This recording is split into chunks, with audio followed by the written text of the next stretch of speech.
Donc moi j'ai commencé dans des garages. J'ai loué 2 box avec mon ex-femme et on a commencé à faire de la pizza dans les 2 garages. On avait un petit pétrin, un petit four.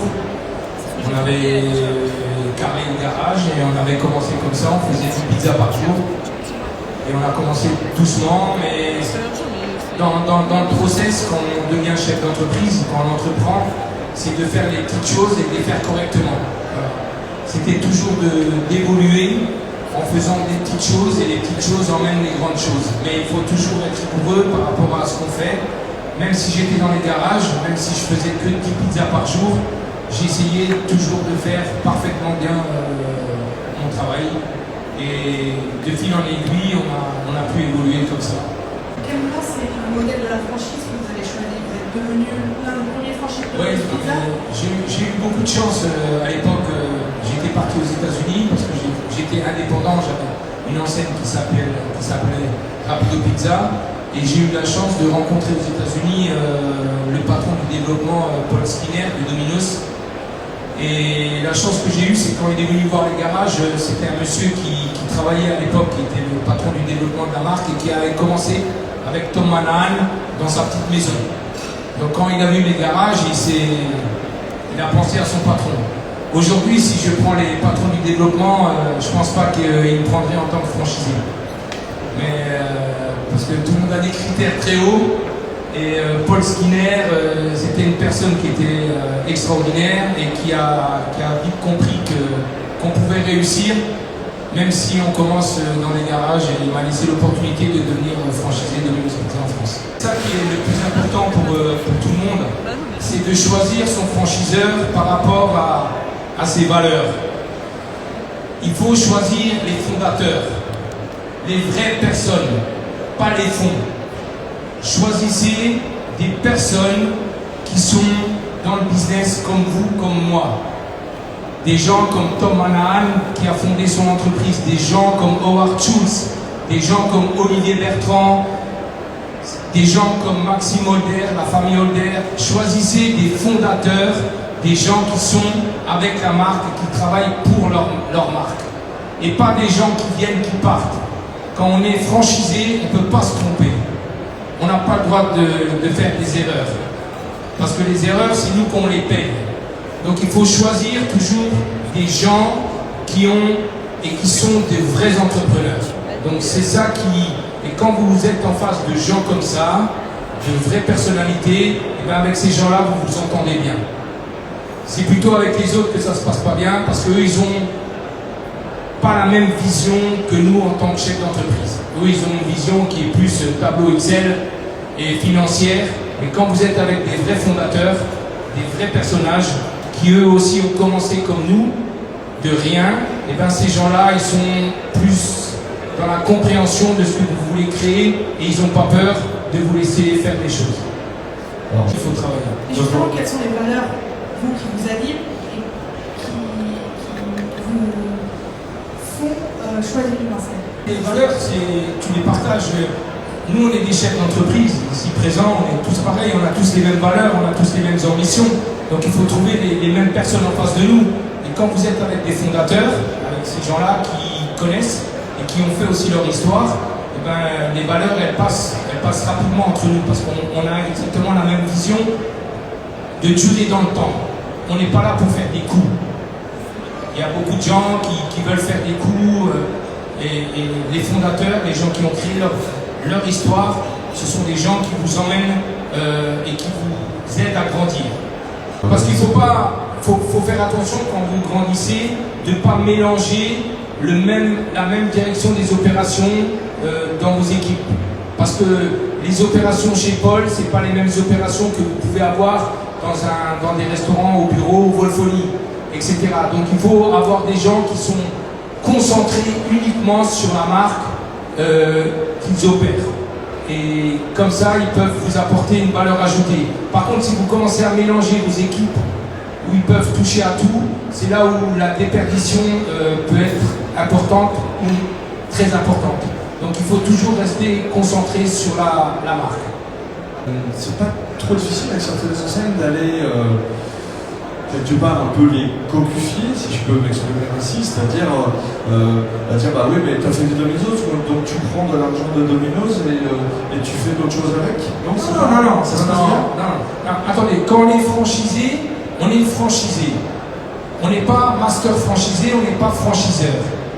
Donc le franchisé doit comprendre qu'à un moment donné, vous devez aussi vous grandir. Et quand vous avez un territoire ou une exclusivité sur une ville ou sur deux villes, vous ne pouvez pas vous étendre. Moi, je suis originaire de l'Est, de Mulhouse. Je ne peux pas aller m'étendre à Montpellier. Donc le franchiseur doit comprendre qu'à un moment donné, vous devez aussi pouvoir grandir. Et c'est pour ça que c'est important de travailler avec des fondateurs. Parce que les fondateurs, ils comprennent cette logique-là. Donc le fondateur, quand vous êtes avec des fondateurs, comme maintenant Olivier Bertrand, eh ben, ils peuvent comprendre que vous êtes obligé et que vous avez la capacité de pouvoir faire d'autres choses importantes. Et ils vous laissent faire. C'est là où il ne faut pas être cloisonné, parce que si on est cloisonné, on se meurt. Quand un arbre ne grandit pas, il meurt. Quand un franchisé ne grandit pas, il ne peut pas s'exprimer avec d'autres enseignes, il meurt. Donc il faut essayer de continuer à se développer et de trouver des opportunités qui font qu'on peut continuer à grandir. Mais c'est aussi important pour le franchiseur que le franchisé puisse évoluer et puisse devenir plus fort, parce que ça garantit aussi au franchiseur que son franchisé pourra être encore plus fort et pourra traverser certaines tempêtes, parce que des tempêtes, il y en aura encore. Donc plus on est fort, plus on peut les traverser. Donc le franchiseur qui est intelligent laissera grandir son franchisé. Si tu veux bien, on peut changer un petit peu la règle du jeu. On s'est dit que Marc Vanov qui est derrière, mais vraiment, vous êtes fait pareil. Marc, il est là, c'est le fondateur de Bistro Régent. En fait, vous êtes tous les deux pareils. Alors moi je les connais un peu plus Marc que toi, hein, mais après on n'a pas besoin non plus de se parler trop longtemps pour comprendre les valeurs. Alors, on va changer un peu le cours. Alors Marc Vanov, il est donc le patron, le fondateur, puisque tu parles de fondateur avec Kamel, de Bistro Régent. Alors très rapidement, parce que les stars c'est vous, hein, c'est pas nous, on essaie juste d'animer un peu les choses, alors on peut se retourner de partout. Marc, tu as créé ton premier restaurant en 2005, explique-nous un petit peu comment ça s'est passé. Je suis Marc Vanov, le créateur des Bistro Régent. Le Bistro Régent ouvre la 160e unité le 3 avril à Vannes, en Bretagne.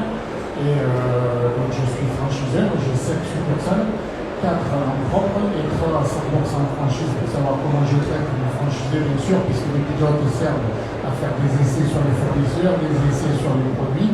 Donc bien sûr, ils sont moins référents que les franchisés 100%, qui ont les mêmes les obligations que les franchisés normaux. Ça me permet de voir remonter l'exactitude de la façon dont je traite mes franchisés. Et l'objectif, bien sûr, c'est que mes franchisés gagnent le plus d'argent possible, de façon à ce que, bien sûr, mon réseau se développe. Et en règle générale, ils gagnent 2 fois ce qu'ils me donnent. Voilà. Ça, c'est mon raisonnement, et je leur dis quand je les accueille. Et généralement, notre pourcentage, on va dire, de résultat convient bien, parce qu'on est aux alentours de 15% de moyenne, mais il y en a qui montent jusqu'à 30%. Sur les grosses unités, bien sûr, qui écrasent encore plus les coûts fixes. Et donc, on a attaqué en 2010. Et on va dire que je me suis développé tout seul, sans que tout simplement j'ai mis un produit simple en place qui est facilement maîtrisable. On est une des seules chaînes où on va dire qu'on n'a pas de personnel qualifié, donc on n'a pas de haut salaire. On a un responsable de restaurant qui a un bon salaire, après il doit gérer une dizaine ou une quinzaine de collaborateurs. Il y a toujours eu un contremaître bien payé qui faisait travailler une quinzaine de personnes, on va dire payé aux alentours du SMIC ou un peu au-dessus. On est sur un créneau de rapport qualité-prix, évidemment, donc on est obligé, évidemment, de maîtriser la masse salariale. Le franchiseur, tu as un franchisé en face de toi, il a parlé, et c'est marrant parce que tu me dis la même chose hier, tu m'as parlé des fondateurs qui ne sont pas là. Tu te rappelles, on en a parlé. Donc en fait, ce que dit Kamel, il dit, moi je veux travailler avec les fondateurs, ce que tu dis tout à l'heure, pas avec des fonds, tu as parlé des fonds d'investissement, tu as exactement le même avis. Est-ce que tu peux nous dire, toi, en tant que franchiseur, parce que tu es au fond, tu es tout le temps là, hein, voilà. Comment tu travailles ça justement pour pouvoir gérer aussi ces franchisés qui t'appellent, etc.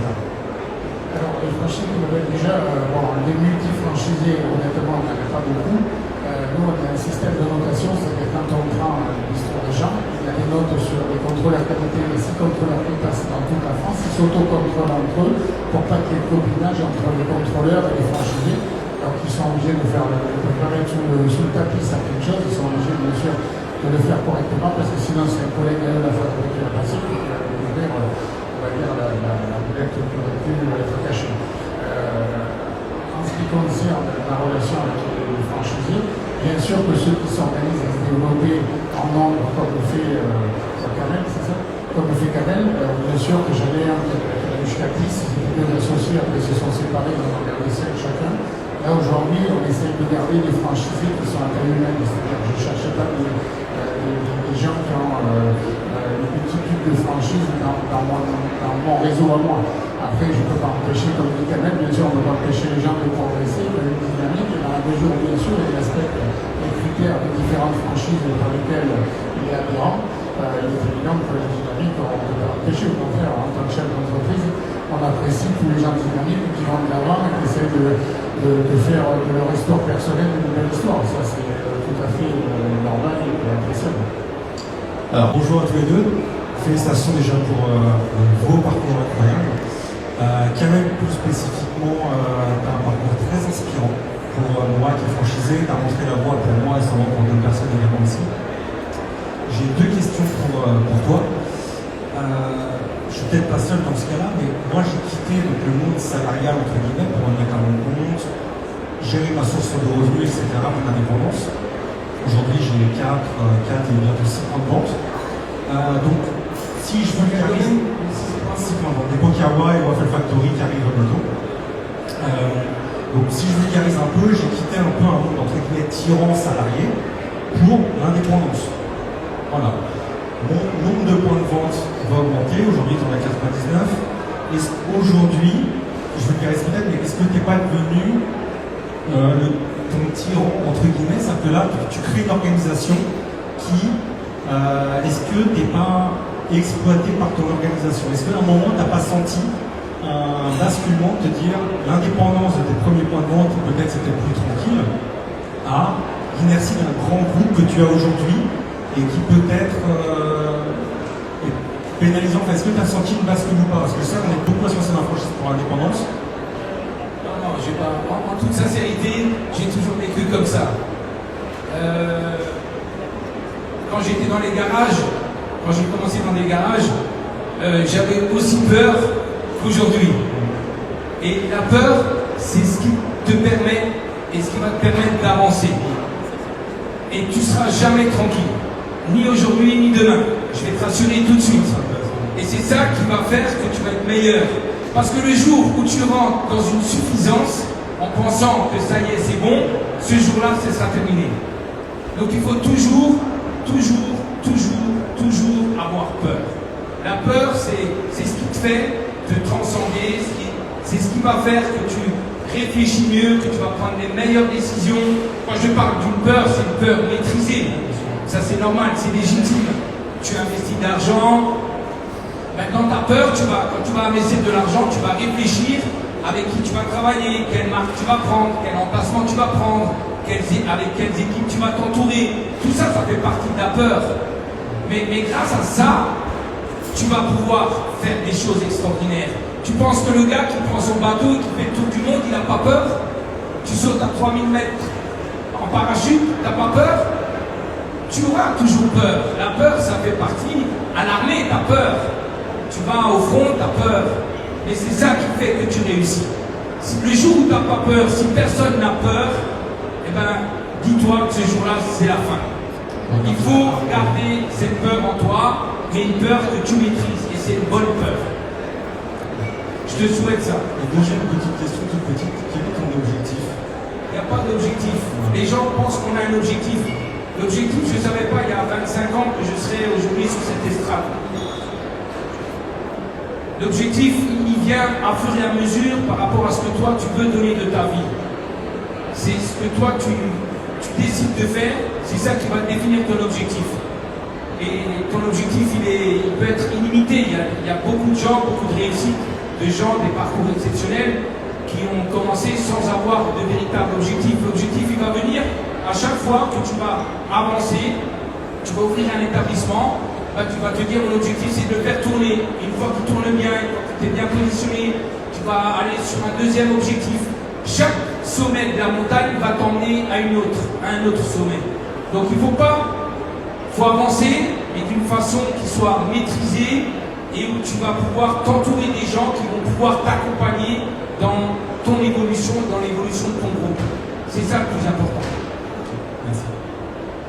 Alors je voulais juste rajouter un effet, insiste sur la peur. Moi je dis un peu la même chose, ça se retrouve, mais je dis toujours, c'est jamais gagné. Quand on croit que c'est déjà gagné, c'est déjà moitié perdu. Alors oui, c'est pas tout à fait la même façon de parler que Kamel, mais ça veut dire la même chose. C'est à faut jamais s'endormir sur ses lauriers, se dire que ça y est, c'est gagné. C'est jamais gagné. Pourquoi? Déjà, vous avez eu l'exemple du Covid, et si je donne un deuxième exemple, c'est ce que je donne à mes troupes continuellement, imaginez un décès dans un de nos restaurants dû à une intoxication alimentaire par un biais, on va dire, qu'on ne peut pas expliquer, mais qui est avéré. Eh bien, passer à la télé et la chaîne, en l'espace de 24 heures, c'est moins de 80% de chiffre d'affaires. Donc, on ne peut pas dire que c'est gagné, c'est jamais gagné. Et je vais juste vous rajouter une chose, c'est que en réalité, la réussite, c'est le contraire de la catastrophe. La catastrophe, c'est un ensemble de détails qui, au mauvais moment, s'enchevêtrent et fait que l'avion s'écrase, l'immeuble s'écroule. La réussite, c'est exactement la même chose. La seule différence, c'est que la catastrophe va arriver à moi et à vous tous, alors que la réussite, tout le monde n'a pas les clés de la réussite. Kamel a trouvé les clés de la réussite. Il y a beaucoup de gens dans les affaires qui trouvent la clé de la réussite. Il y a des gens qui viennent nous chercher la clé, puisque nous sommes des franchiseurs, et donc on leur amène la clé. Et à côté de ça, bien sûr, il faut aussi comprendre qu'il faut d'abord être convaincu soi-même quand on fait quelque chose pour arriver à convaincre les autres. Pourquoi? Parce qu'on est toujours en train d'essayer de convaincre les gens. C'est-à-dire d'abord, il faut convaincre le franchiseur, il faut convaincre le banquier, après il faut convaincre les salariés de travailler pour vous et dans des bonnes conditions, il faut convaincre les fournisseurs, convaincre les clients. Enfin, vous avez compris, en réalité, on est toujours en train d'essayer de convaincre les gens. Donc il faut être convaincu soi-même, et c'est pas parce qu'on a tout ça qu'on y arrive. C'est là où c'est compliqué. Il ne suffit pas d'être convaincu soi-même pour réussir, mais c'est en étant convaincu soi-même que certains, je dis bien certains, peuvent y arriver. C'est comme ça, c'est la loi, et c'est mieux que dans le sport, parce que dans le sport, il n'y a qu'un champion de France par an, il n'y a qu'un champion d'Europe, il n'y a qu'un champion du monde, alors que dans les affaires, il y a plein de champions de France, plein de champions du monde et plein de champions d'Europe chaque année dans tous les pays du monde. J'ai connu Kamel en 2012, et je revois Kamel 10 ans après. Les clés de son succès, et je pense que ça peut aussi être utile pour vous. La première, quand j'ai connu Kamel, il était multi-région. Là, pour pouvoir se développer en multi-franchise, il s'est reconcentré sur une région pour pouvoir contrôler tous ses concepts. Et je pense que le travail de multi-région doit être laissé aux franchiseurs qui, lui, se structurent de manière complètement différente. Et après, comme il l'a dit, il faut absolument croire dans les marques, et c'est pas par rapport à la rentabilité, mais qui peuvent devenir partenaires, c'est important. Et donc je voulais confirmer la manière dont Kamel s'est présenté et justifier aussi son succès par rapport à tout le travail qu'il a fait avec lui, mais aussi toutes ses équipes et les gens qu'il a retracés. Merci. Ma question est sur les ressources humaines. On n'en a pas tellement parlé, finalement, pour moi ça me semble être le cœur du sujet. Tu t'es entouré de bonnes équipes. Aujourd'hui, évidemment, le volume est important, mais j'aimerais qu'on revienne un petit peu en arrière, au moment où tu avais peut-être 10, 15, 20 unités. À ce moment-là, comment tu faisais pour t'entourer? Comment tu faisais? Est-ce que tu allais chercher dans tes équipes essentiellement à faire monter des gens en compétences, ou plus vers l'externe? Moi, j'arrive pas à l'externe. 99%, si c'est pas 100%, ils peuvent le dire. Jean-Louis a travaillé, Jean-Marc aussi, non, 99% viennent de l'intérieur. Tous les gens, les cadres opérationnels, je parle pas de la structure du back-office chez Catherine, je parle des cadres opérationnels. Aujourd'hui, comme hier, tout vient de l'intérieur. On cherche personne à l'extérieur. On fait grandir les gens de l'intérieur. Maintenant qu'on est bien structuré, on a fait une école de formation qui s'appelle BK Ambition. On a une marque employeur en place chez nous dans la structure BK. mais tous les gens grandissent de l'intérieur. Le livreur devient assistant, assistant manager, superviseur, plongeur, qui peut devenir commis de cuisine, chef de partie, chef de cuisine, et on les accompagne dans leur formation. Mais 99% des gens aujourd'hui qui m'entourent et qui sont cadres chez nous, qui sont à la tête des opérations, viennent de l'intérieur. Il n'y a personne qui vient de l'extérieur. Quand tu prends un gars qui travaille avec toi, qui a commencé au départ de l'histoire, ben, il fera toujours un magnifique travail. Parce qu'il connaît l'histoire et il sait ce que c'est balayer, il sait ce que c'est les opérations, et il viendra toujours dans les opérations avec 100% de professionnalisme parce qu'il aura connu la base. C'est pas un gars qui connaît ton groupe, il connaît ta personnalité, il sait ce que tu veux, et c'est grâce à ça que tu vas réussir et que lui va réussir aussi, parce que tu offres des opportunités aux gens. Et ça c'est le plus important, c'est d'offrir la chance aux autres. Moi j'aurais une question, on a tous, enfin beaucoup, en tout cas les restaurateurs souffert pendant le Covid, ça s'est fermé, ça s'est tombé. Quelle a été votre attitude, votre perception au moment où vous annoncez que peut-être à l'époque, je ne sais pas, 50 de vos restaurants devaient fermer? Comment vous avez réagi? Comment vous avez rebondi? Comment c'est passé? C'était une période un peu spéciale. Juste avant le Covid, on avait ouvert 3 restaurants. Et on avait ouvert un restaurant au bureau le jour de l'annonce du Premier ministre. Je suis monté dans ma voiture, j'ai écouté la radio, il était 20h je crois quand il passait à la télé, et j'ai entendu ce qu'il fallait faire à partir du lendemain matin. Et après j'ai des équipes, franchement c'était un moment extraordinaire. C'est parce qu'on a tous essayé de trouver des solutions, tout le monde s'est mis en œuvre pour mettre en place plein de choses au niveau administratif, fiscal et social pour pouvoir absorber le choc. Et on a tellement bien fait les choses chez nous, tout le monde était tellement impliqué, c'est là où tu vois la vraie image de ton groupe, c'est quand tout le monde est concerné, tout le monde, et on n'a même pas eu droit, on n'a pas utilisé le PGE. On a rendu le PGE, on a pris le PGE et on l'a rendu au dernier mois où il fallait le rendre. Donc on a rendu le PGE et on a réussi à traverser la tempête grâce à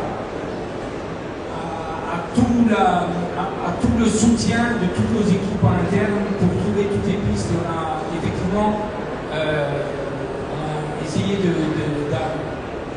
de lever tout ce qui était possible de faire. Et on l'a fait et on est passé à travers les mains du filet. Non, mais là c'était un vrai grand challenge. C'était magnifique. Merci Kamel. Merci Marc. Merci à tous les deux.